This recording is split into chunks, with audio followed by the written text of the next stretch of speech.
Meet Dave. Dave's been working at his company for 25 years, but has just decided to retire. But all his experience and expertise will be lost to the company he's given so much of his time for. Just what's he going to do? Meet Sue. This is Dave's replacement.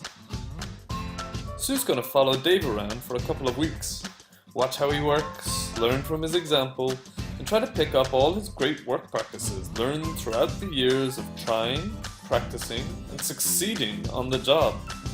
Everyone seems to have an apprentice these days. Batman has Robin, Superman has Lois, Ben even has Jerry. So if it's such a good way to learn, why don't we learn this way in class?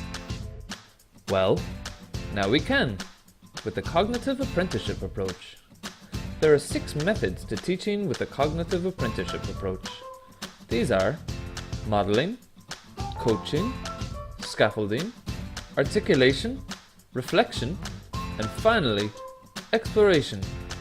With modeling, the teacher first shows the kids how to do it right. What difficulties are there in the task? What are the goals with the exercise? What methods work best? The students observe and see how to do it right. And then, it's up to the students to start using what they've learned in the modeling section.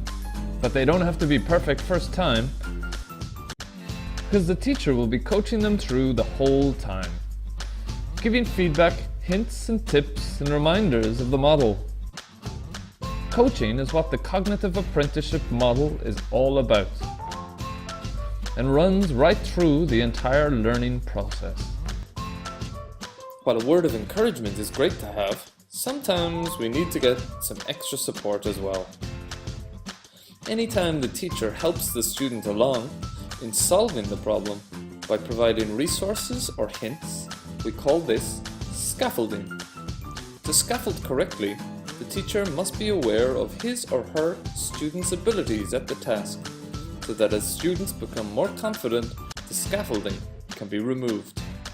So that the students are able to fully understand the more abstract nature of the material they are learning, the cognitive apprentice model lays out 3 additional stages to further cement the learning process.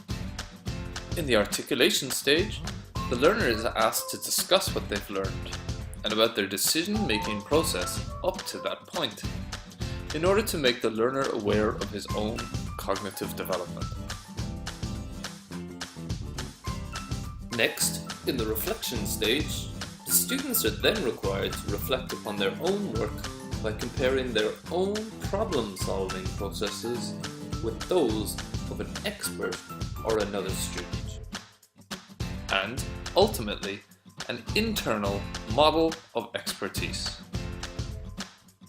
Finally, the students are able to explore the topic at hand to a wider extent, and to set and discover new challenges for themselves.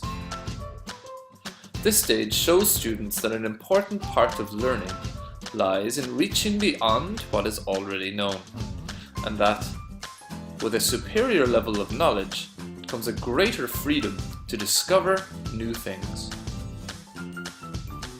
So, by giving students a clear model to work from, great support and a little help along the way, and then asking them to reflect and articulate about their experiences learning, students will be ready to explore the world on their own terms.